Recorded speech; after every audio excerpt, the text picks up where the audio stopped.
Alors, ce qui a fait beaucoup faire de progrès, si vous voulez, à tout ce chapitre de médicaments antiviraux et de résistance, c'est surtout, bien sûr, le VIH, les rétrovirus avec le VIH, en particulier le VIH1.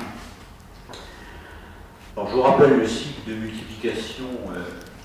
Alors, c'est assez illustratif et assez emblématique dans ce chapitre, le VIH, parce qu'on a réussi à trouver des cibles sur chacune des étapes.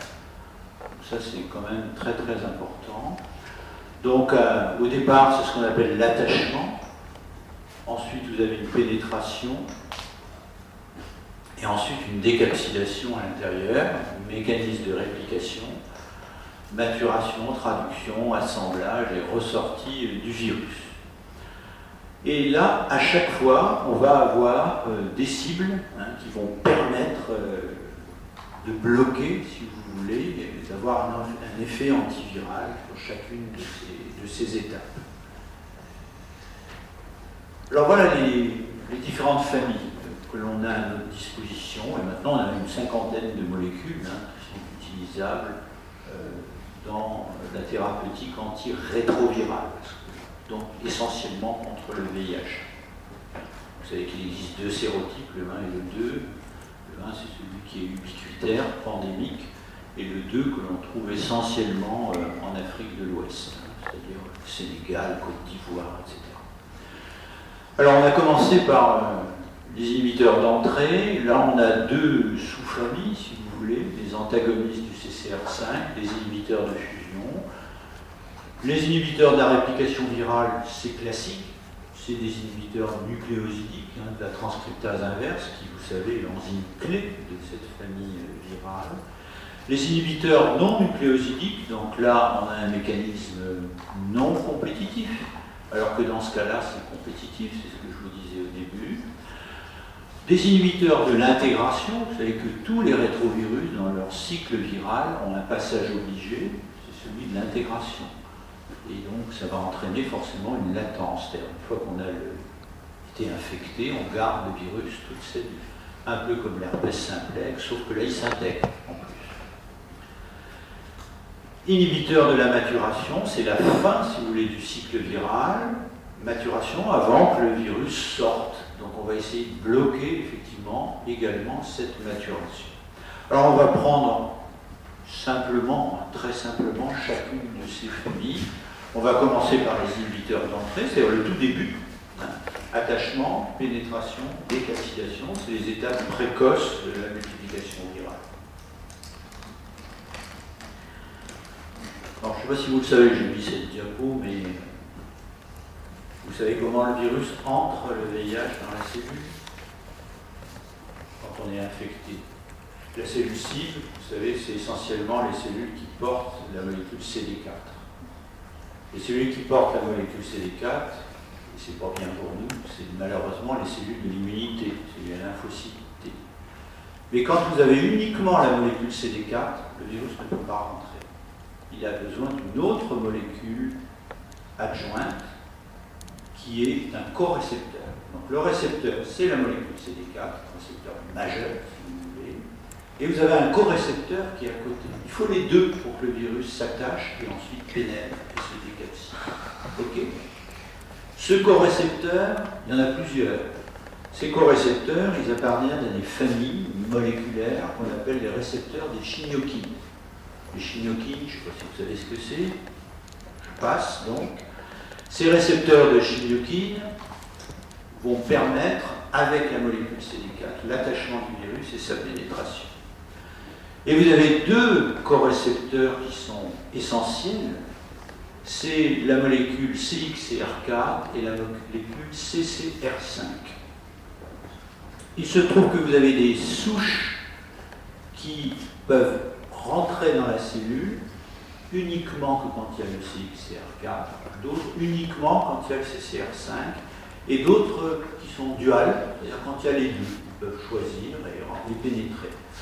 Autre point, au cours de l'histoire naturelle de la maladie, de son évolution naturelle, au cours de la primo-infection, le virus va utiliser essentiellement du CCR5 Par contre, quand le malade va se détériorer, c'est-à-dire que sa charge virale va augmenter, son taux de lymphocytes CD4 va diminuer, ça va shifter, si vous voulez, passer plutôt sur CCR5. Et vous avez des souches qui peuvent utiliser les deux. OK? C'est ce qui est exprimé là. Avec, bien sûr, à chaque fois, un versant cellulaire qui est différent. Au début, au cours de la primo-infection, ça va être plutôt des cellules mononucléées, macrophagiques, dendritiques, qui vont permettre l'entrée du virus. Après, ça va être plutôt des cellules de la lignée lymphocytaire T. Tout ça est à nuancer, bien sûr. Donc, inhibition au niveau de l'entrée, on a vu deux sous-familles. Je ne sais pas si vous savez moléculairement comment ça se passe. Le virus a des glycoprotéines d'enveloppe, qui sont très utiles d'ailleurs sur le plan diagnostique, ce qu'on utilise. Vous avez une glycoprotéine externe, qui on appelle GP120. Pourquoi 120? Parce qu'elle fait 120 kilodaltons. Et une transmembranaire qui est à l'intérieur de l'enveloppe, si vous voulez, du virus. Il est enveloppé. Okay, il y a une enveloppe. À l'extérieur pointe cette GP120 et dans son enveloppe, la GP41. Donc ici, vous êtes du côté de la cellule, là, vous êtes du côté du virus. On est d'accord? Vous allez avoir la GP41, la GP120 qui est à l'extérieur, la molécule CD4 qui pointe sur la cellule, et nos fameux CCR5 ou CXCR4, qui sont des molécules transmembranaires, 7 domaines transmembranaires. Ça passe 7 fois comme ça. Et vous allez avoir une interaction entre tout ça, avec en particulier une approche, si vous voulez, de la glycoprotéine GP120, qui va s'accrocher à cette molécule CD4 et à ce CXCR5 ou ce CXCR4, ce récepteur de chimiokine.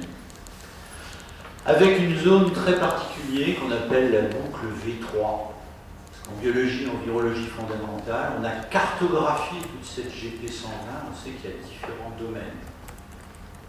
La boucle V3, elle est située au sommet, c'est celle qui va entrer en contact, elle fait en gros une quarantaine d'aminoacides, elle est stabilisée par 2 groupes disulfure.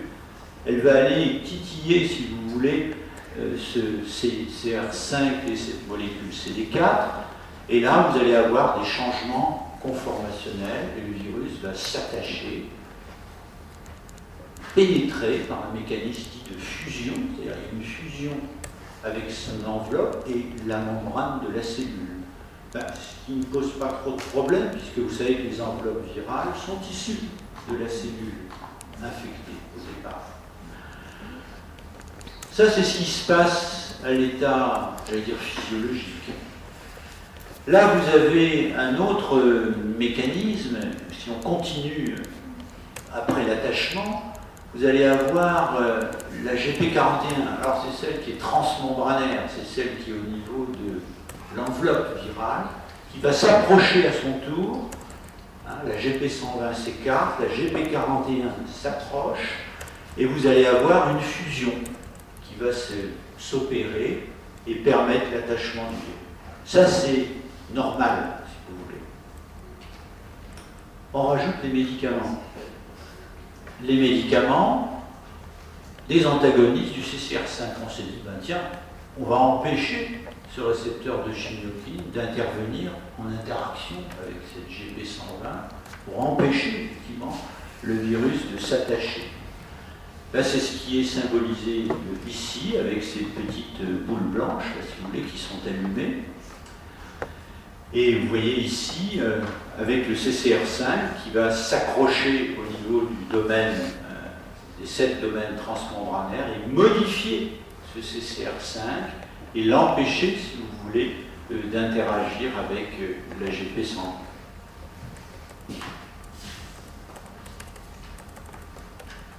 Ça, c'est la mécanistique, si vous voulez, de la chose. Après, vous allez avoir une explication, si vous voulez, voilà. Une inhibition allostérique, c'est non compétitif, fixation dans la région transmembranaire de la cellule entraînant une modification conformationnelle de la partie N-terminale des boucles extracellulaires du CCR5, c'est les fameux domaines transmembranaires, je vous montrais tout à l'heure, qui vont gêner la fixation de cette GP120 sur le corécepteur. Ok. Alors, la résistance, elle va apparaître quand? Et est-ce qu'elle peut apparaître? La réponse, oui, elle peut apparaître. Pourquoi elle peut apparaître? Je vous ai dit tout à l'heure qu'au fil de l'histoire naturelle de la maladie, quand le patient évolue, eh bien, ces souches peuvent changer le corécepteur. Donc si vous ajoutez un antagoniste du CCR5 quand il y a une modification et qu'on est passé sur une utilisation du CXCR4, ben le CCR5, les antagonistes du CCR5 ne fonctionnent plus. C'est ce qui est marqué là. Changement d'utilisation de corécepteur sous la pression de sélection, il y a une résistance qui apparaît. C'est pour ça qu'on va demander au laboratoire de virologie de voir l'utilisation du corécepteur avec la souche du malade, pour savoir quel médicament utiliser. Alors les résistances se traduisent par des mutations au niveau de la GP120, ça c'est ce qui se passe au niveau moléculaire, notamment au niveau de cette fameuse boucle V3, le sommet en particulier de la boucle V3, avec 4 aminoacides, si mes souvenirs sont bons, c'est glycine, proline, glycine, arginine, qui se modifient et qui entraînent, notamment au niveau des prolines, si vous vous souvenez, un hétérocycle, et donc ça entraîne des cassures au niveau de la conformation, ce qui fait que dans l'espace, on n'a plus du tout la même structure, donc ça ne peut plus s'accrocher. Ça, c'est les antagonistes du CCR5 au niveau de la fusion. Au niveau de la fusion, c'est plutôt au niveau de la GP41, c'est-à-dire la transmembranaire, celle qui est à travers l'enveloppe du virus. Et là, vous voyez qu'il y a une analogie structurale avec cette GP41, et les molécules qu'on utilise, elles miment un petit peu le domaine HR1, c'est un domaine de cette GP41, et ça bloque la fusion, c'est-à-dire c'est l'étape finale, si vous voulez, de l'attachement du virus et de sa pénétration dans la cellule.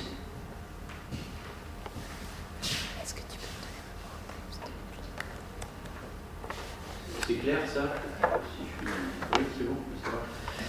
Vous avez compris, si vous n'avez pas compris, vous pas hésiter, c'est des choses que vous ne savez pas, pas me demander. Alors, la deuxième famille qui sont les familles les plus anciennes, celles qu'on a utilisées très très largement, des premières molécules, ça a été l'acidotinib, la ZT, le rétrovirus.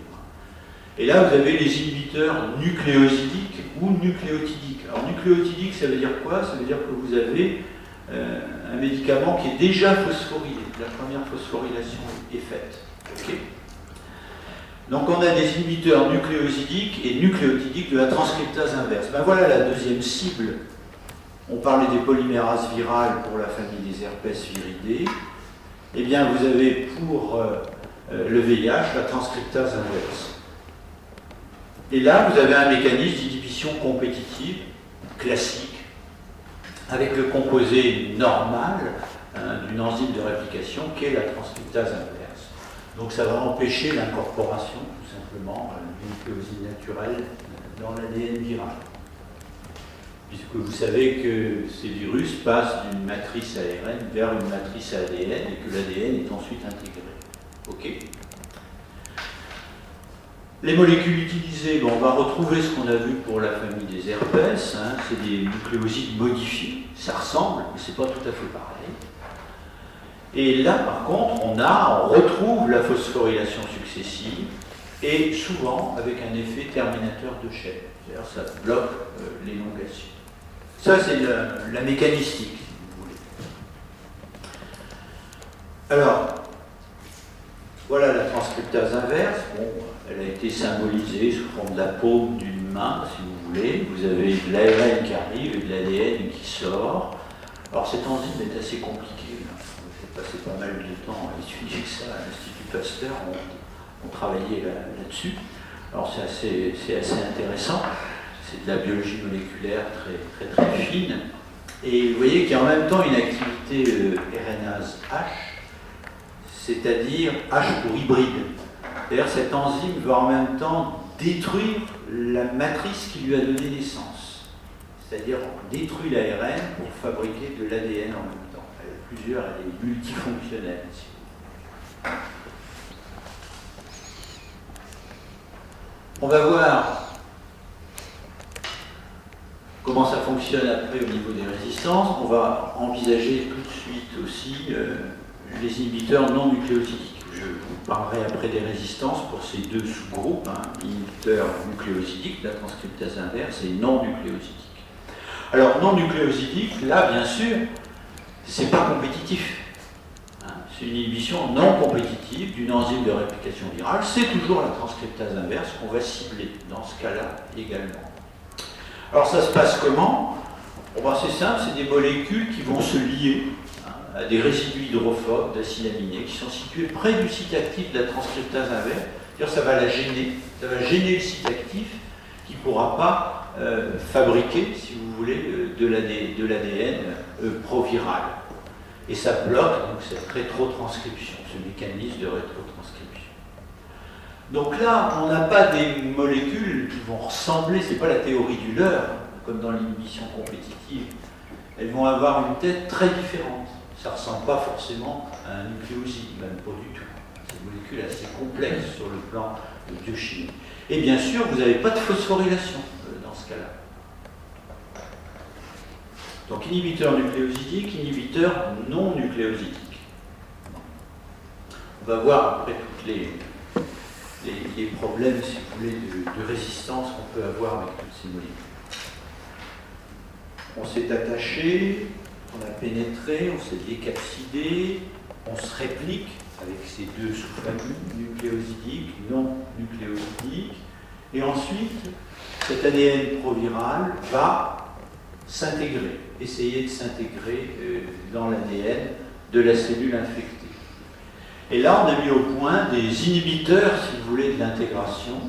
Ces inhibiteurs de l'intégration, avec une rapidité d'action, grande puissance antivirale, c'est des médicaments qui sont très très utilisés, qui sont intéressants, une barrière génétique faible, une faible toxicité, et maintenant elles ont leur place effectivement dans des associations thérapeutiques, et malheureusement il y a des mutations, et il y a deux médicaments, le raltegravir et l'elbigravir, qui sont utilisés au niveau de cette famille. On va voir après comment ça fonctionne. Alors, c'est un inhibiteur de l'intégration, donc de l'intégrase, qui est un système enzymatique qui permet cette intégration. Vous avez ici un peu tout le cheminement. L'intégrase va se fixer à l'ADN du HIV linéaire. C'est ce qu'on appelle le complexe de préintégration. Et ça digère notamment les extrémités, les 3'. Ensuite, vous allez avoir un passage dans le noyau. Tout ça va se faire dans le compartiment nucléaire. Et l'intégrase va insérer cet ADN dans l'ADN génomique, ce qu'on appelle le mécanisme de transfert de brun. Alors, tout ça a été très étudié sur le plan fondamental, ce qui a donné naissance à toute cette famille de médicaments. Je vous rappelle que quand l'ADN viral est intégré dans l'ADN de la cellule infectée, on parle d'ADN proviral à ce moment-là. On a une réparation de l'ensemble par des enzymes cellulaires et virales, et les molécules thérapeutiques donc se fixent sur le complexe d'ADN viral intégrase et blocage de la fixation sur l'ADN cellulaire. Donc ça empêche effectivement cet accrochage et cette fixation sur l'ADN cellulaire.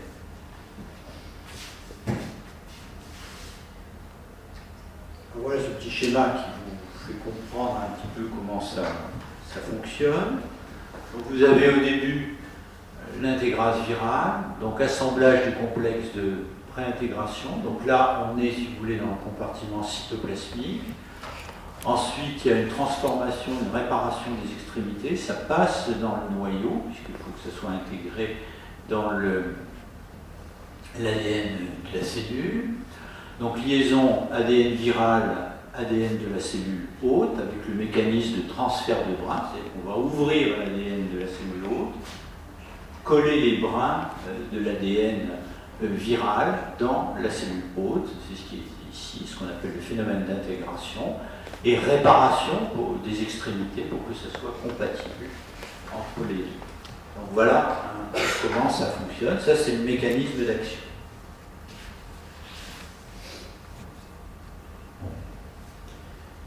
In fine, vous avez la maturation. Maturation, là, c'est ce qu'on appelle les inhibiteurs de protéase. Et l'enzyme clé, c'est la protéase, c'est-à-dire c'est une enzyme virale qui va cliver les grands précurseurs polypeptidiques en fragments plus petits pour constituer le virion mature. Quand on bloque cette protéase, qu'est-ce qui se passe? On a des virions, je vais dire, qui sont mal foutus, qui sont les grands précurseurs ne sont pas clivés, et on a des virions qui sont défectifs, qui n'ont pas la capacité de se répliquer normalement. Bien sûr, on a des mutations qui sont également associées à des résistances avec ces inhibiteurs de protéase. Voilà la protéase. La protéase est un homodimère, c'est-à-dire vous avez en coupe sagittale, vous avez un axe vertical, comme ça, et c'est la même chose, si vous voulez, des deux côtés, et le site actif est situé à l'intérieur. Et la molécule antivirale va s'insérer au niveau de ce site actif, entrer en compétition avec le substrat naturel, s'insérer dans le site actif et bloquer cette protéase. Un exemple, saquinavir, qu'on utilise moins maintenant. Avant de voir les résistances, voilà un petit peu un autre problème, c'est celui du HIV2. Là, on a vu tout ce qui concerne le HIV1. Alors, il se trouve qu'il y a des résistances naturelles pour le HIV2. Notamment, vous avez des inhibiteurs de fusion qui ne marchent pas sur le HIV2, on ne peut pas les utiliser. C'est comme ça. Des inhibiteurs non nucléosidiques de la transcriptase inverse, là, c'est toute la classe n'est pas possible, ça ne marche pas sur le HIV2, comme les précédents. Et pour les inhibiteurs de la protéase, vous avez des résistances naturelles avec une molécule, le phosphemprénavir, le Telzir, qu'on utilise moins d'ailleurs maintenant, et puis des données de la littérature qui sont un peu contradictoires pour la tazanavir, donc on a tendance à laisser un peu de côté, ne pas l'utiliser pour le HIV2. Donc ce qu'il faut retenir, c'est surtout ça ne marche pas avec les inhibiteurs de fusion et ça ne marche pas avec les inhibiteurs non nucléosidiques et puis avec le Telzir. Bon, la tazanavir, on peut le laisser un peu de côté. Alors comment est-ce qu'on traite ces malades? Et on va voir les résistances que ça peut entraîner. Bon, vous savez qu'il y a des rapports qui sont faits tous les 2 ans à peu près. Et ces rapports vous donnent des recommandations comment on traite les malades. Alors maintenant, il faut traiter les malades, tous les patients. Autrefois, on disait en fonction du nombre de CD4, en fonction de la charge virale, tout un tas de stratégies un peu compliquées. Maintenant, on dit qu'il faut traiter tout le monde, à partir du moment où on est infecté. Avec quand même quelques petites nuances. Vous voyez, à chaque fois qu'on est en dessous de 500 par millimètre cube, au niveau du taux de CD4, il faut le traiter. La recommandation est très élevée. Par contre, quand on est au-dessus, ça peut se discuter. Même chose en cas de primo-infection. Et bien sûr, l'objectif à atteindre pour le thérapeute, c'est d'avoir, le premier temps, c'est de complètement écraser la charge virale. C'est-à-dire, quand je dis écraser, ça veut dire qu'elle soit indétectable, virologiquement parlant. C'est-à-dire que le laboratoire va vous dire c'est en dessous de ce que je peux faire. Je ne peux pas aller plus bas, et le seuil, c'est 50 copies. C'est-à-dire qu'il faut être en dessous de 50 copies. Ça ne veut pas dire que le virus ne se réplique pas. On ne peut pas le détecter. Il continue à se répliquer peut-être encore un petit peu. Un autre dogme là, qui maintenant est important. Autrefois, on avait discuté ce qu'on appelait des fenêtres thérapeutiques. On disait que le traitement était lourd. On disait on va arrêter pendant 15 jours, 3 semaines. Maintenant, c'est terminé. On dit les traitements ne mettent pas fin à l'infection. Et ils ne peuvent pas être interrompus.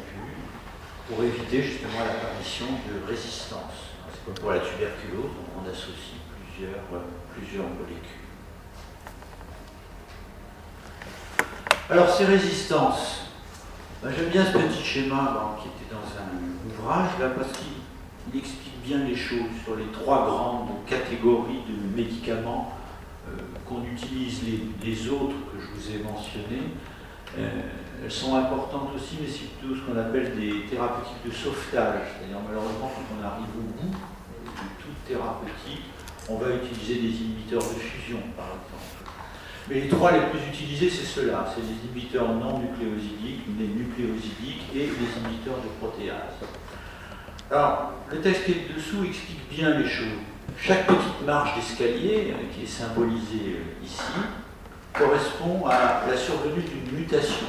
C'est ce qu'on appelle la notion de barrière génétique. Vous allez avoir des médicaments qui ont une barrière génétique faible, d'autres qui vont être au contraire haute. Pour les inhibiteurs nucléosidiques, vous voyez, la résistance va s'installer progressivement, mais du fait de la toxicité, on ne peut pas, ce qu'on appelle la Cmax, on ne peut pas augmenter les doses au-delà. Okay. En revanche, pour les inhibiteurs non nucléosidiques, on a là, c'est pire, on a une barrière génétique qui est très faible, puisque les marches, vous voyez, sont très élevées, et en plus, vous avez des résistances de classe, c'est-à-dire quand vous avez une résistance à une molécule qui appartient à cette classe, toute la classe va être grillée en général. On ne pourra pas l'utiliser. La résistance aux inhibiteurs de protéase, c'est la dernière chose, est progressive. Et vous voyez que ça permet d'atteindre des concentrations qui sont beaucoup plus convenables. D'ailleurs, on a une autre façon de procéder, justement, pour avoir une concentration convenable. On va utiliser ce qu'on appelle des boosters, notamment le ritonavir, qu'on vous met dedans, qui est un inhibiteur, si vous voulez, pharmacocinétique, des cytochromes P450, qui métabolisent tous ces inhibiteurs de protéase. Donc ça va bloquer ce métabolisme et permettre une concentration à un niveau convenable, si vous voulez, de la molécule. Donc vous verrez, il y a beaucoup d'inhibiteurs de protéase qui sont boostés, si vous voulez, par cette molécule de ritonavir qui est associée, quelquefois sur le plan pharmaceutique, galénique, dans le même comprimé. Vous avez les deux molécules.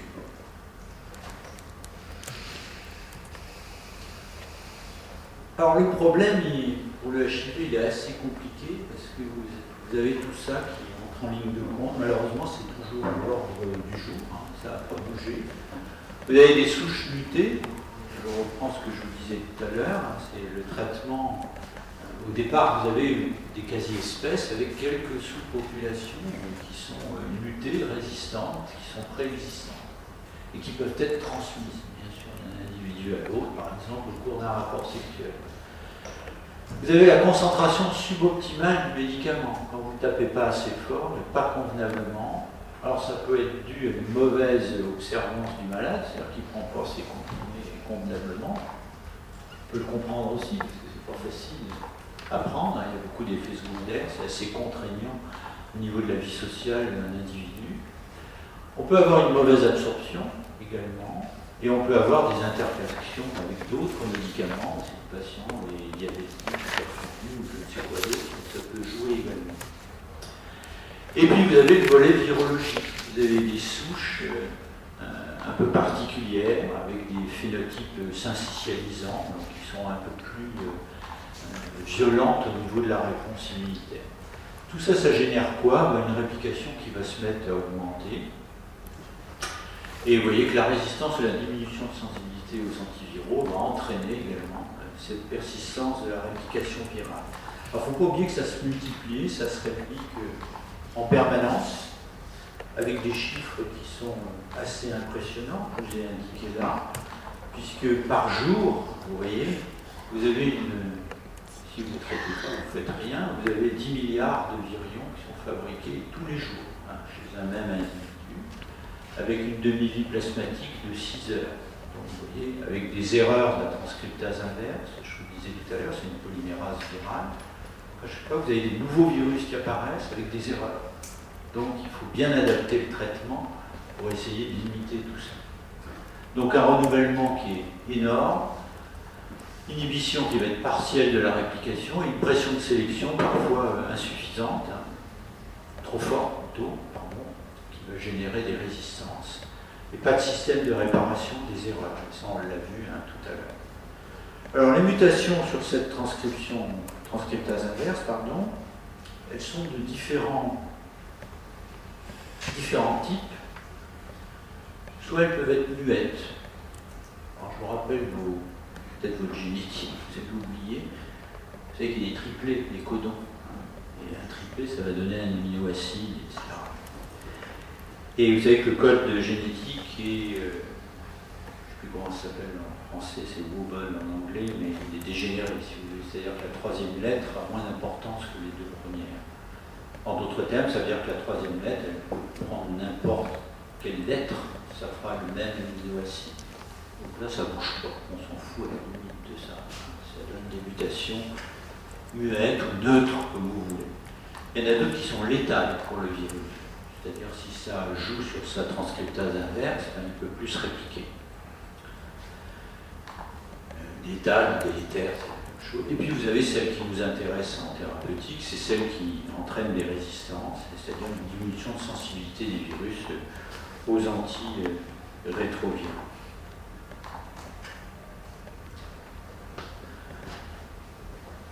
Alors, qu'est-ce qu'on peut observer avec ces résistances? Il y a des résistances, bien sûr. Et là, on n'est pas du tout dans la même configuration qu'avec les herpès virilés. C'est beaucoup plus lourd. Et ça nécessite effectivement beaucoup d'examens neurologiques pour arriver à les détourner. Alors, qu'est-ce qu'on peut voir avec les inhibiteurs nucléosidiques de la transcriptase inverse? Vous avez un mécanisme qu'on appelle l'excision. C'est-à-dire, une fois que l'inhibiteur est incorporé, vous avez un système qui permet de les retirer, ce qui est embêtant. Diminution de l'incorporation au profit du nucléotide naturel. Bon. Vous avez des mutations conventionnelles qui vont conférer une résistance à des inhibiteurs spécifiques. Alors ça, c'est des algorithmes qu'on a. On sait que la M184V, par exemple, donne une résistance à la lamivudine. On sait tout ça. Hein. Donc la première lettre, c'est le sauvage, si vous voulez. La deuxième lettre, celle qui est du côté droit, c'est le muté. Okay.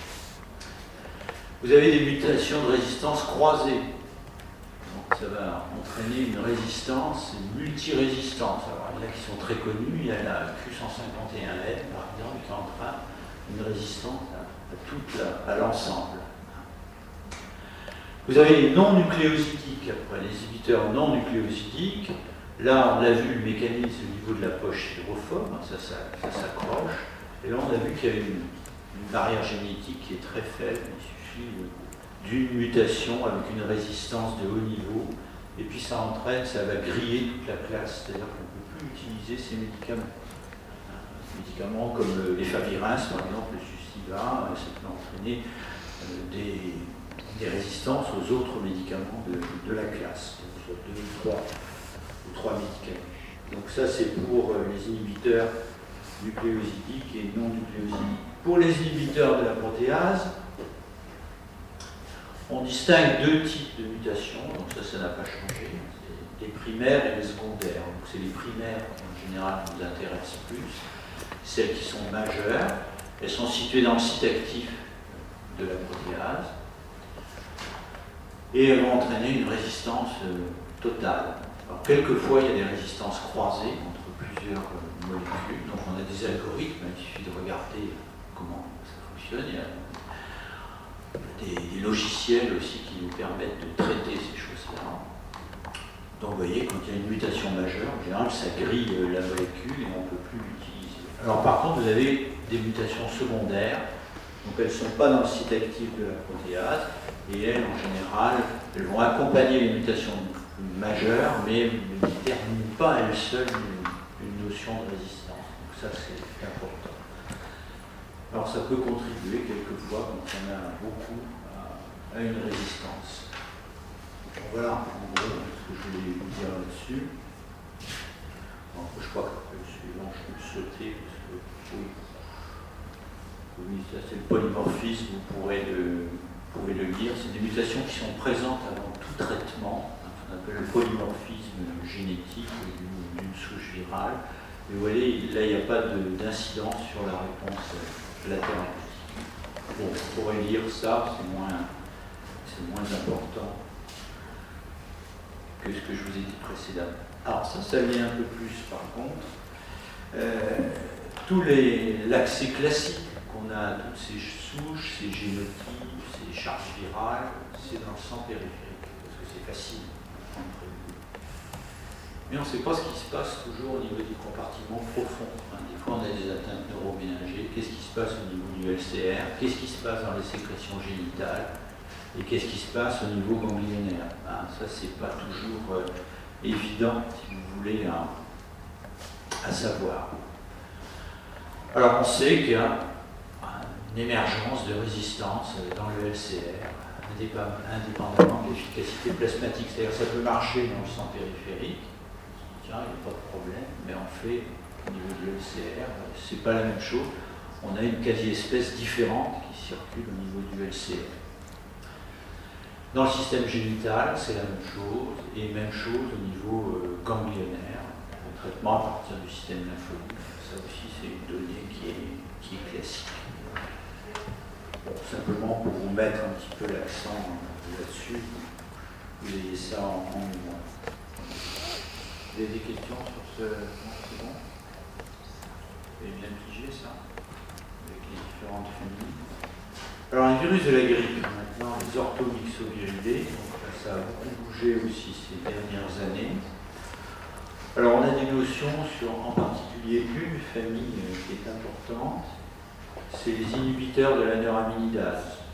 Alors, qu'on a beaucoup utilisé lors de la dernière pandémie, pour les cas graves, pas plus tard que l'an dernier. Il y a eu quand même pas mal de patients en réanimation qu'on était obligé de traiter avec inhibiteurs de la neuraminidase. Alors, vous savez comment le virus pénètre dans la cellule? Sinon, vous ne pouvez pas comprendre. Non? Oui? Non? Non.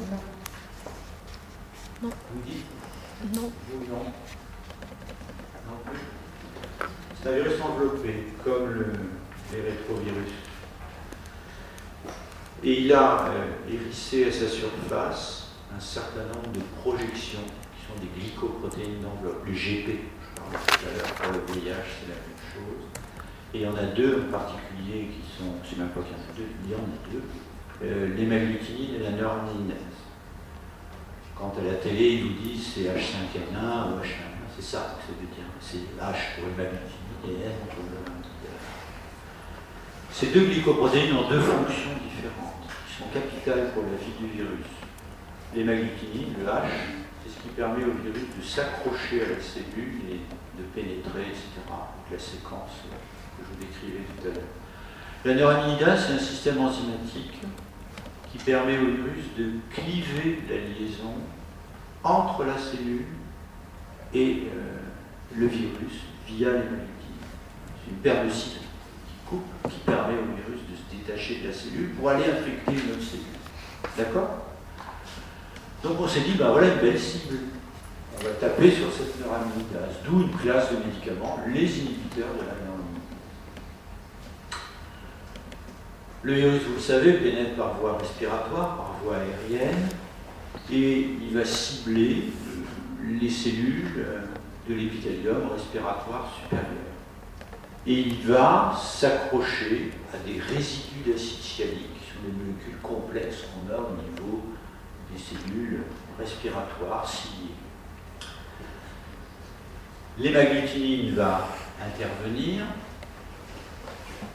le virus va pénétrer, il se multiplie, réplication, enfin toutes les étapes que je décrivais pour le VIH, c'est la même chose, sauf que lui ne s'intègre pas. Il ressort de la cellule pour infecter un autre virus, une autre cellule, et là la neuraminidase arrive, le virus sort, et clac, la neuraminidase coupe, le virus s'en va et il va infecter une autre cellule. On va bloquer cette neuraminidase. Donc ça favorise cette neuraminidase, la diffusion. Le but du virus, c'est sa pérennité, c'est-à-dire essayer de descendre un peu plus bas, d'envahir tout, la trachée, les poumons, on les bronche, etc. Et ça donne après des atteintes qui peuvent être de véritables pneumopathies virales, des bronchites tout simplement, ou des choses plus bénignes. Donc ces antineuramidases ont une capacité inhibitrice de l'activité de cette cyanidase. C'est neuramidase, cyanidase, c'est pareil. Pourquoi? Parce que ça couple des résidus avec l'hémagglutinine et la cellule. Donc voilà. Voilà ces médicaments, leur mécanisme d'action. Il y a plusieurs médicaments. Bon, ça après c'est de la pharmacie et de la thérapeutique pure, c'est pas le but ici. Simplement ce qu'il faut retenir, c'est qu'ils sont actifs sur tous les virus grippaux. Et ça c'est très important. Vous savez qu'il y a des grippes A, des grippes B, des grippes C qu'on laisse un peu de côté parce qu'elles sont moins pathogènes, mais surtout A et B. Okay. Et c'est actif sur tous ces orthomyxovirus, tous ces virus grippaux A et B. Le médicament essentiel, c'est le Tamiflu, l'oseltamivir, qui existe sous différentes formes galéniques, qui est assez bien toléré et qui entraînait peu de résistance, sauf qu'on a eu quelques petits problèmes, on va en parler un petit peu. Alors il y en a un autre qu'on laisse un peu de côté, c'est le zanamivir ou le Rolenza, qu'on utilise un peu, vous savez, comme pour les asthmatiques avec le salbutamol, par une espèce d'aérosol. Le problème, on l'a laissé de côté, non pas parce qu'il ne marche pas, mais parce que la diffusion n'est pas tout à fait très homogène, d'une part, et deuxièmement, ça entraîne des bronchospasmes. Donc on l'a mis un petit peu de côté, on s'est dit, il vaut mieux pas tenter le diable, alors que l'autre était beaucoup plus mieux toléré, si vous voulez. Au cours de la pandémie et celle d'avant, là, c'est là où Mme Bachelot nous avait fait des stocks faramineux de Tamiflu. Alors, est-ce qu'il y a des résistances? La réponse est oui, il y a quelques souches résistantes qu'on détecte, à la fois in vivo et in vitro. Alors, ces souches résistantes, on les trouve notamment dans une partie de la neuramidase qu'on appelle la zone N1, avec une mutation. Bon, c'est un article que j'avais donné d'ailleurs, avec un problème, c'est l'an dernier, il y a 2 ans. Là-dessus, justement, c'était sur cette mutation, sur la position 274, c'est un article que j'ai lu. Et donc, qui a entraîné des problèmes, notamment dans le nord de l'Europe, où on a eu des souches qui ont émergé, et on n'arrivait pas à traiter, il y a eu des décès d'ailleurs. Ils étaient envahis de virus grippaux, et ce médicament ne fonctionnait plus. Donc les souches ont été étudiées, et on avait peur que ça dissémine un petit peu partout. Parce que là, on n'aurait plus rien eu comme traitement. Alors si on regarde un petit peu, qu'est-ce qui se passe? Il y a une sensibilité naturelle aux antiviraux. Alors je vous ai mis la mantadine et l'arimantadine, ces médicaments de relais. On les a beaucoup utilisés autrefois, notamment en ex-Union soviétique.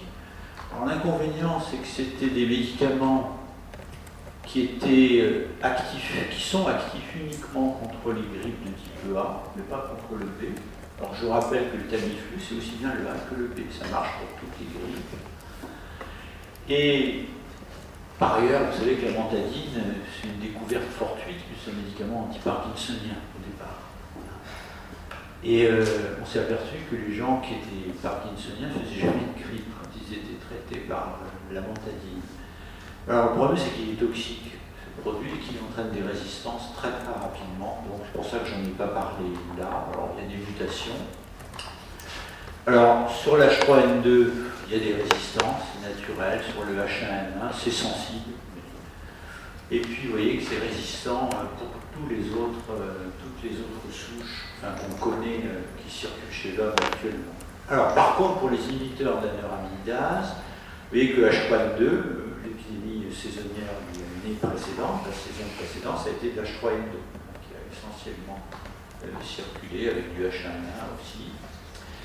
H5N1, c'est sensible, la fameuse grippe aviaire. Alors, vous savez qu'il y a un cas en ce moment dans un élevage aviaire en Dordogne, je crois, donc tout le monde est sur les dents parce qu'on a peur que ça repasse dans l'espèce humaine. Donc résistance de l'oseltamivir avec la mutation dont je vous parlais dans la zone N1. Et on étudie cette sensibilité à ces molécules avec des souches qui viennent d'un petit peu partout, parce qu'on a toujours peur qu'elles viennent en général tout le temps d'Asie. Alors les cas de grippe, ils sont sporadiques actuellement en France Nord. Ce qu'on voit arriver maintenant, c'est le virus respiratoire syncytial, avec les bronchiolites, dans la partie nord du pays, et ça commence un petit peu à franchir la Loire, il y a des cas par-ci, par-là. Donc l'épidémie en général n'est pas loin, nous tomber certainement dans les 15 jours qui viennent. Alors pour l'instant, pas vraiment de grippe. Vous avez compris ça sur, oui, c'est bon. Les virus des hépatites. Alors, le virus des hépatites, notamment l'hépatite B, donc HEPA-DNA viridé, le HBV, celui de l'hépatite B. Donc, uniquement, bien sûr, dans l'hépatite B chronique. Vous connaissez un peu le cycle du virus ou pas? Parce que c'est très particulier. Non. Donc, ce côté, ils ne savent jamais rien. Mais de ce côté, là. Non. Il y a 2-3 points qui sont importants à comprendre. C'est un virus à ADN, déjà. Deuxièmement, il est enveloppé. Ça, c'est la deuxième chose. On va voir que ça a une importance. Et au cours de son cycle de multiplication, il a une étape de rétrotranscription. Rétrotranscription, ça nous évoque, bien sûr, les rétrovirus et le HIV. Et au cours de ce cycle viral, avec cette rétrotranscription, il a en particulier une forme qui est ici, qu'on appelle l'ADN CCC. C'est Circular Covalently, alors, je ne sais plus le troisième, ce que ça veut dire. Je ne vois pas d'ici. Circulaire, covalent, et ça reste malheureusement circulaire covalently, closed, oui, fermé. Bon. C'est l'ADN CCC, c'est de l'ADN qui persiste. C'est-à-dire qu'une fois qu'on a une hépatite, on a chopé une hépatite B et qu'elle passe en chronicité, arriver à éradiquer le virus, c'est extrêmement difficile. Il faut toujours se réactiver à un moment, parce que cet ADN CCC, il va rester présent dans les cellules, dans les hépatocytes. Donc voilà ce que je voulais vous dire. Et vous voyez qu'il y a un passage en ARN et qu'ensuite ça repasse en ADN. Vous avez bien compris, vous me dites, hein? Non? Alors, comment on peut lutter contre cette hépatite B chronique? On va voir que le versant antiviral, mais il y a un versant aussi immunomodulateur avec l'interféron, qu'on ne verra pas là, parce que là, c'est pas... On peut éliminer tout de suite la vaccinothérapie. Bien sûr, pour générer des anticorps neutralisants, pour bloquer le virus, mais bon, on n'arrivera pas à se débarrasser comme ça, mais c'est une piste. L'interféron, notamment l'interféron alpha, l'interféron bêta également, et ce qui va nous intéresser, c'est surtout ça, les analogues nucléosidiques et nucléotidiques, pour bloquer effectivement la réplication virale au niveau des hépatocytes infectés. Alors, actuellement, comment on travaille? On travaille, ça c'est le schéma thérapeutique standard, avec la charge virale du virus d'hépatite B, comme pour le HIV, c'est pareil, avec une charge à 2000 unités et des alates qui sont inférieures à la normale ou supérieures à la normale, à la limite supérieure à la normale, on va traiter dans ce cas-là. Il y a deux molécules phares actuellement, c'est le tenofovir, ou bien l'antécavir. On a plutôt tendance à utiliser le tenofovir, on va voir pourquoi tout à l'heure. Et parfois aussi l'interféron pégylé, les pharmaciens connaissent ça, c'est un produit retard, on n'a pas besoin de faire une injection tous les jours. Bon, ça c'est le schéma thérapeutique, ça c'est de la thérapeutique standard. Quelle que soit d'ailleurs la positivité ou la négativité de l'antigénémie HBE. La cible c'est quoi? La cible, c'est la polymérase virale, encore une fois, mais qui là en plus a une activité transcriptase inverse. Pourquoi? Parce qu'on va essayer de taper sur cette histoire d'ADN qui va rester présent. Alors, sur le plan moléculaire, il y a différentes zones. C'est cette zone-là qui va nous intéresser. La zone RT, celle de la transcriptase inverse. zones, et c'est surtout celle-ci là qui est intéressante, qui vont bloquer cette activité de polymérase virale. Et il y a différents domaines. Il y a un domaine en particulier d'action, c'est celui du domaine C au niveau de cette transcriptase inverse et de cette polymérase virale, qui a donc plusieurs actions. Traitement rapidement, parce que ce n'est pas trop le but ici. On a un traitement de première ligne et un traitement de deuxième ligne. Le traitement de première ligne, vous voyez, quand on a affaire à des transaminases qui sont élevées, avec une charge virale basse, en général un sujet jeune, on va mettre plutôt de l'interféron pegylaé pendant 48 semaines, et puis si ça ne marche pas, après on passe aux analogues. Si au contraire, c'est une charge virale qui est basse ou intermédiaire ou élevée, là, avec un antigène HBE+, ou moins, quelle que soit la nature de l'antigène, là, on va directement aller vers les analogues nucléosidiques. Alors après, quand on a affaire à des hépatites, des compensés, des transplantations, des choses un peu particulières, on met des associations, mais bon, c'est pas trop le but ici de traiter ça. Bon, sachez qu'il y a des analogues qui sont utilisés et l'interféron avec donc une action immunomodulatrice. Quand ça ne marche pas, qu'est-ce qu'on fait en deuxième ligne? Eh bien, on va pouvoir ajouter un antiviral plus puissant en fonction du profil de résistance. Si on a une réponse partielle, même chose, on va étudier en fonction du profil de résistance, et même chose si on a une réactivation.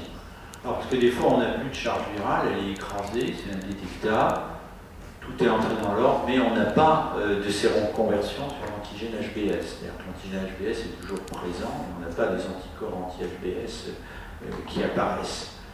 Et quelquefois, quand le sujet est immunodéprimé, il n'y a plus d'antigène HBS, mais vous avez toujours l'ADN CCC, et avec l'immunodépression, ça peut se répliquer à nouveau et redémarrer.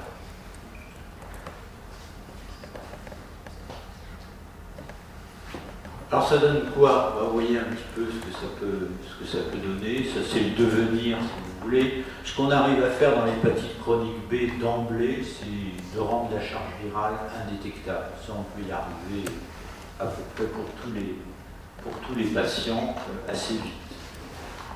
La séroconversion sur le système petit e, vous voyez, ça donne des pourcentages qui ne sont pas terribles avec toutes les molécules. Les alates, on arrive à les normaliser aussi assez rapidement. Et vous voyez que la négativation d'antigène HBS, ben ça c'est pas bon du tout. Il n'y a guère que le ténofovir qui arrive dans un tout petit pourcentage à négativer l'antigène HBS et puis d'essayer d'avoir une séroconversion sur le système petit s. Mais c'est pas joué d'avance. À un an, quand on regarde les populations qui sont antigènes HBE-, les alates, on arrive à les normaliser, la charge virale aussi, on arrive à la rendre indétectable assez rapidement au bout d'un an. Alors, je vous ai dit tout à l'heure qu'on préférait plutôt le ténofovir plutôt que l'entecavir. C'est à cause de ça. Vous voyez qu'il y a une mutation, il n'y a pas de mutation qui apparaissent avec le ténofovir. À ce jour, on n'en a pas détecté. Alors qu'avec notamment la lamivudine, c'est très élevé, la défovir dibiloxyl aussi, et également le LDT, donc ça, c'est assez important dans ce cas-là. Alors la même chose, c'est le même mécanisme que ce qu'on a vu. Il n'y a pas de résistance, c'est ce qu'on observe. On ne sait pas trop pourquoi. Parce qu'il est bon signe, c'est-à-dire que c'est un médicament qu'on va pouvoir utiliser, qu'on préfère maintenant aux autres. À l'inverse, vous avez la lamivudine qui entraînait énormément de résistance très très rapidement, donc qui était moins toxique. Alors, bien sûr, sur cette zone-là, de la transcriptase de la polymérase virale, avec activité transcriptase inverse, avec le domaine petit e, on sait séquencer cette zone, l'amplifier, la séquencer et regarder les codons de résistance, et à partir de ça on peut déterminer si c'est sensible, résistant avec la position de la mutation.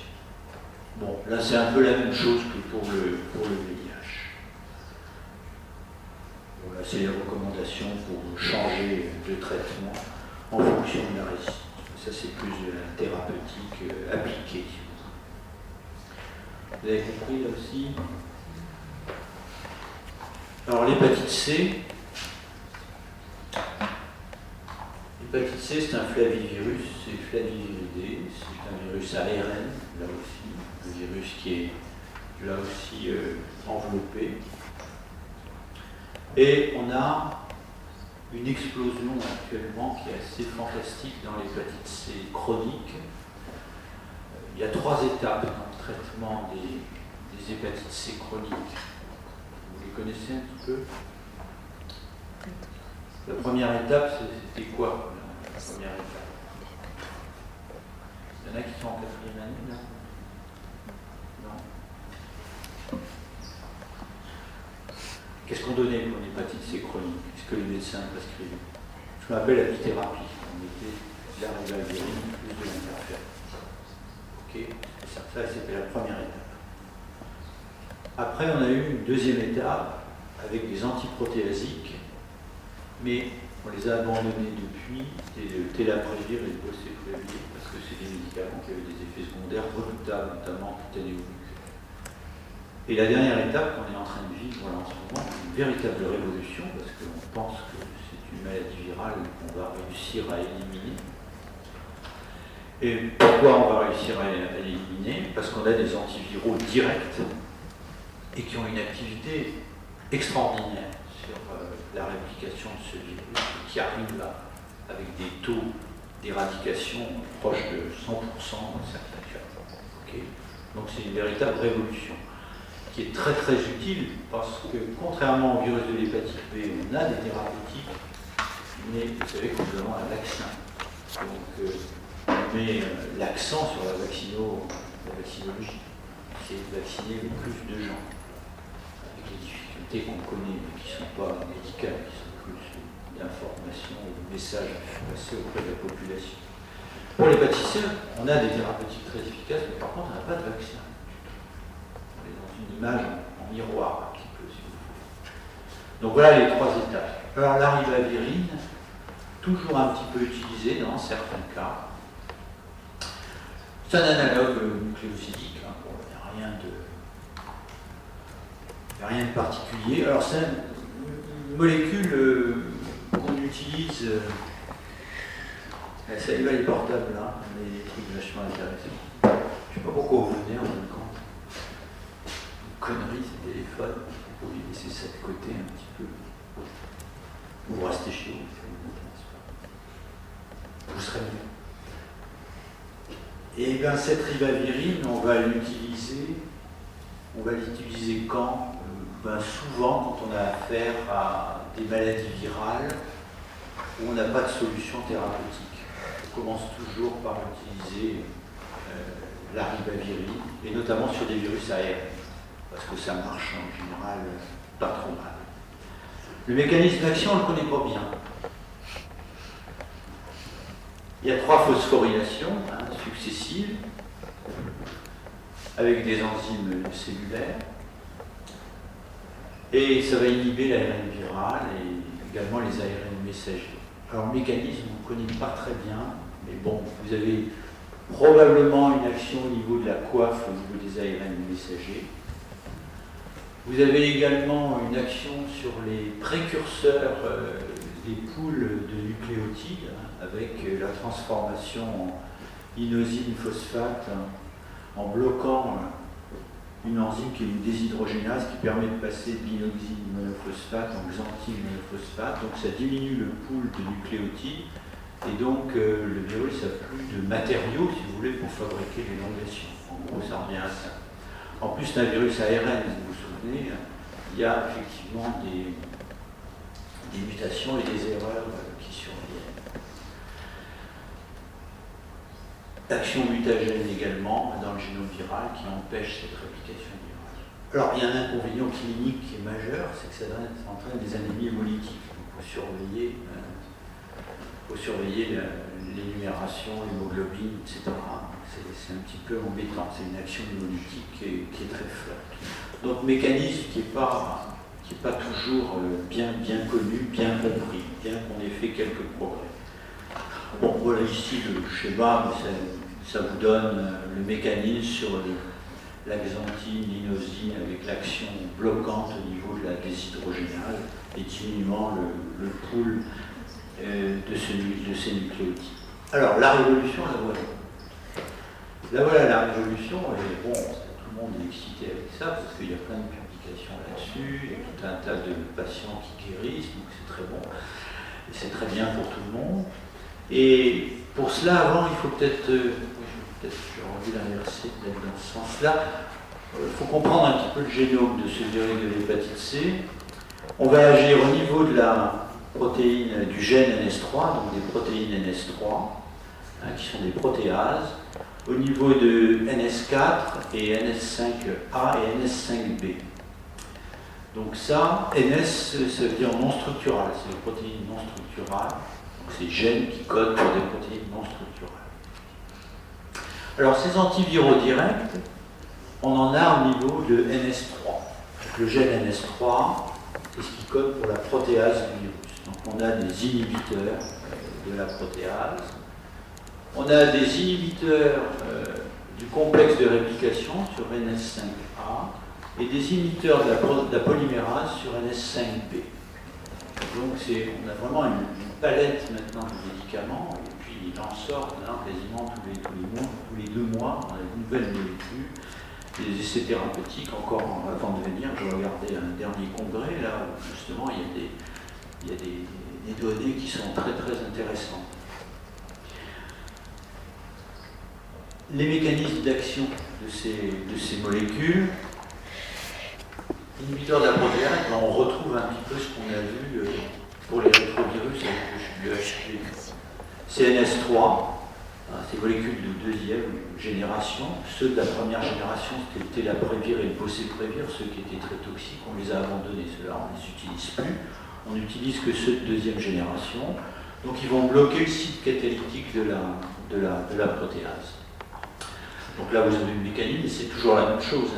Analogie structurale avec les substrats de la protéase qui entraîne une liaison site active, voilà, avec une forte activité, une compétition avec les substrats naturels. C'est le truc classique, ça marche toujours comme ça. C'est ce que je vous ai dit au début. Donc il y a un défaut de clivage de la polyprotéine, donc on va avoir affaire à des virus qui sont mal faits, des virions défectifs et qui perdent leur capacité de réplication. Okay. Après, vous avez des inhibiteurs du complexe de réplication, CNS5A. Donc là, c'est une molécule qui inhibe une phosphorylation, qui est active. Et NS5B, c'est l'inhibiteur de la polymérase. D'ailleurs, ça a été la première drogue qui a été utilisée, c'est le sofosbuvir, le sovaldi, qui marche très bien. Avec des inhibiteurs nucléosidiques et des inhibiteurs non nucléosidiques. Donc avec toujours le même mécanisme que je vous ai décrit tout à l'heure, c'est exactement la même chose que pour le VIH, sauf que là c'est appliqué au virus de l'hépatite C. Alors, ça c'est les mécanismes, les familles de molécules, les voilà. Pour les retenir, chez nous c'est pas facile, moi j'ai du mal à les retenir, parce que bon, c'est sorti il n'y a pas longtemps, il faut les apprendre par cœur, c'est pas toujours évident. Vous avez un suffixe qui termine le nom du médicament. Quand vous avez prévir, ça veut dire que c'est un antiprotéasique. Par exemple, le ciméprevir. Je vois que vous avez prévir. C'est un antiprotéasique qui agit, donc c'est la NS3, un anti-NS3. Quand vous avez le suffixe astvir, c'est sur le complexe de réplication, c'est du NS5A. Exemple, d'aclatasvir. Okay. Les NS5B, c'est la polymérase. Et là, c'est buvir, donc le sofosbuvir, qui est un anti-polymérasique qui agit à ce niveau. Et vous avez des non-nucléosidiques, c'est la même chose, on a mis buvir également. Je vous ai mis en bas le télaprévir, le bocaprévir, on les laisse tomber, on ne les utilise plus maintenant. Alors, chose qui est très intéressante, c'est que toutes ces molécules, ça vous ne savez peut-être pas, mais au niveau de l'hépatite C, on a tout un tas de génotypes différents. Et avant, on est toujours obligé d'ailleurs de déterminer le génotype avant de traiter les malades. Et ces médicaments sont en général tous pangénotypiques, c'est-à-dire qu'ils sont actifs sur tous les génotypes. Ça, c'est quelque chose de très intéressant. Un peu comme pour la grippe, on a à la fois un médicament qui agit sur la A et sur la B. Avant, on n'avait que la A. Alors, il se trouve que le génotype 3, en général, il est plus difficile à traiter que les autres. Comme on a vu que c'était très efficace, on a associé les médicaments entre eux. Alors, il ne s'agit pas de retenir ça par cœur, parce que vous avez le site de l'AFEF, l'Association française pour l'étude des maladies du foie, et c'est renouvelé, c'est quasiment tous les 2 mois, ça s'enrichit de données nouvelles, et vous avez toutes les situations thérapeutiques. Qu'est-ce qu'il faut donner quand vous avez un malade qui est naïf, c'est-à-dire que jamais été traité, qui a une souche de génotype 1, etc., tous les critères, et bien il faut donner tel ou tel médicament. Voilà, vous avez par exemple pour les génotypes 1, 4, 5 ou 6, vous pouvez donner du Sovaldi et de la ribavirine, voire associé avec de l'interféron. Vous voyez que les traitements sont beaucoup plus courts qu'autrefois, c'est 12 semaines, 24 semaines, alors qu'avant c'était 48 semaines, c'est-à-dire quasiment une année. Et donc là, ça a fait un progrès considérable. Alors, au niveau des résistances, on commence à avoir des résistances, mais c'est très rare. C'est rare. Pour l'instant, c'est rare. Et vous voyez qu'on on obtient avec ces produits, ces antiviraux directs, des réponses virologiques soutenues. C'est-à-dire, il ne s'agit pas d'écraser la charge virale et d'avoir des transaminases qui se normalisent, mais il faut que ça tienne le coup. Il ne faut pas que ça s'arrête. Donc là, maintenant, on a des réponses qui sont vraiment soutenues plusieurs mois, voire années après, avec un taux d'éradication virale qui est très élevé, 80-90%, même quelquefois en présence d'une fibrose très élevée. Mais on commence à voir, avec ces nouveaux antiviraux directs, quelques petits problèmes, notamment chez des patients qui ont des scores métavir avec des fibroses importantes, voire des cirrhoses. Et là, on commence à voir quelques résistances. Ça reste quand même des situations rares, notamment avec les inhibiteurs de protéase, les NS3, les anti-NS3. Et c'est plus fréquent avec les NS5A. Mais pour l'instant, je ne développerai pas parce qu'on n'a pas suffisamment de données pour les étudier vraiment en détail. C'est des demandes qui sont faites vraiment rarement en pratique courante. En général, ça marche. Ce n'est pas la peine de rechercher ces mutations puisqu'elles n'existent pas dans la majorité des cas. Donc voilà, j'ai terminé, simplement quelques plaques qui ne changent pas, malheureusement, parce que ça c'est, on est toujours au même point, les limites et l'avenir de ces molécules. Alors au niveau de la toxicité, ces molécules sont toxiques, effectivement. L'organémie par exemple, troubles digestifs, toxicité rénale, hématologie, voilà, quelques exemples avec quelques molécules. Pour les antirétroviraux, on a des toxicités qui sont multiples, vous voyez, pas faciles, des produits qui ne sont pas faciles à manipuler. Bon, ça c'est de la pharmacie thérapeutique pure, donc j'insisterai pas. Donc, le but c'est quoi? C'est essayer d'avoir des molécules les moins toxiques possibles. Les résistances, on a vu qu'on a des résistances maintenant, de plus en plus. Surtout avec les antirétroviraux, mais pas uniquement. On a vu que la latence virale, là on avait du mal à agir sur les virus qui sont en phase de latence. Donc l'élimination des virus latents est impossible à l'heure actuelle. Et vous voyez qu'on a des problèmes avec tous ces virus latents, herpès simplex, varicelle zona, l'hépatite B avec l'ADN CCC, le HIV, puisque lui s'intègre, on ne peut pas s'en débarrasser. Il y a aussi le coût des molécules. Les antiviraux directs pour l'hépatite C, ça coûte la peau des fesses. Un traitement pour des dizaines de milliers d'euros sur 12 semaines, 24 semaines, c'est une fortune. Donc il y a des règles de prescription et de prise en charge qui sont très strictes. Et on pense bien sûr aux pays en voie de développement où il y a des ressources limitées et on essaie de développer les médicaments génériques. Alors l'avenir, c'est d'avoir des molécules moins toxiques, bien sûr, avec une bonne observance, essayer d'avoir une action sur les souches qui sont résistantes avec les médicaments plus anciens, c'est évident. Et puis il y a des pistes actuellement pour essayer d'avoir accès à des génomes viraux, souvent repliés en structure secondaire, essayer de peaufiner un peu toute cette approche moléculaire, des oligonucléotides anti-sens, des ribosines, c'est des ARN qui clivent des ARN messagers, les ARN interférents, c'est des ARN qui peuvent se coller aux ARN messagers pour empêcher les protéines d'être élaborées, donc pas d'empaquetage, pas de maturation, pas de fabrication de néovirions. Donc ça, c'est des pistes de recherche. Mais pour l'instant, ça n'a pas donné grand-chose de bon, d'utile en tout cas. On en reste toujours aux stratégies classiques, inhibition compétitive, non compétitive, voire essayer de trouver des cibles au niveau des différentes étapes, si vous voulez, du cycle de multiplication virale. Donc voilà ce que je voulais vous dire sur ce chapitre qui n'est pas toujours très, très facile. Si vous avez des questions, non. Bon, je vous dis allez, on va mettre sur les autres, s'il y a d'autres choses dessus à voir. Et demain, vous verrez.